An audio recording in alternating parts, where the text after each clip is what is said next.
Zote nne kama ifuatavyo. Mheshimiwa Spika, ujenzi wa jengo la utawala la halmashauri ya jiji la Arusha, kwa heshima ya bunge hili na kwa maslahi mapana ya taifa, ninaomba kuweka bayana ukweli wa hoja hii kama ifuatavyo.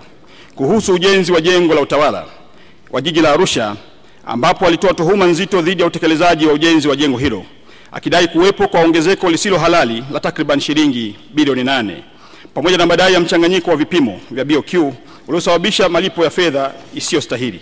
Mheshimiwa Spika, mradi wa jengo la utawala ulianza mwaka 2019.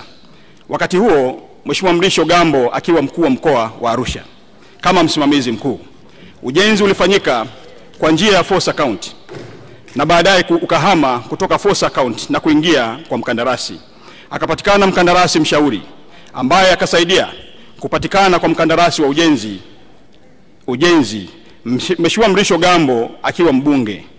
Hii yote ilitokana na malumbano yaliyokuwepo kati ya Mheshimiwa mbunge na baraza la madiwani na aliyekuwa mkuu wa mkoa wakati huo Mheshimiwa John Mongera. Malumbano hayo yalipelekea mradi kusimama kwa muda mrefu mpaka mwaka 2023 baada ya Mheshimiwa Waziri Mkuu kuingilia kati na baadhi ya watumishi kushtakiwa. Kamati ya fedha, mbunge alikuwa ni mjumbe wa kamati ya fedha wakati huo, hakushiriki kikao husika kwa ruhusa, lakini posho alichukua. Hii ilikuwa ni mwaka 2023. Ikampa mkandarasi ndugu Tribe Construction, lakini hakuweza kuendelea na kazi tena. Ikatokea malumbano baina ya mkandarasi na kazi ikaanza tena upya mwezi wa 4 mwaka 2024 na kuomba kulipo malipo ya awali. Ndio jengo likaanza kujengwa na sasa lipo ghorofa ya 6.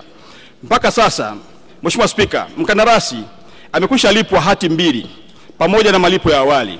Jumla ya hati zote 2 ni shilingi bilioni 1 na milioni 200. Pamoja na malipo ya awali jumla inakuwa ni shilingi bilioni 2 na milioni 200. Na jengo lipo ghorofa ya 6 na kilicholipwa mpaka sasa ni kidogo kulingana na uhalisia wa jengo mpaka hivi sasa. Hivyo mkandarasi analipwa malipo yake kwa kazi alizofanya, zikihakikiwa pia na mhandisi wa jiji kwa kazi zilizofanyika tu. Mheshimiwa Spika, kwa ujenzi unaofanywa na mkandarasi mshauri huandaa hati ya malipo kulingana na kazi iliyofanyika. Hivyo basi hakuna fedha ya serikali iliyoibiwa mpaka sasa. Nasisitiza, hakuna fedha ya serikali iliyoibiwa mpaka sasa.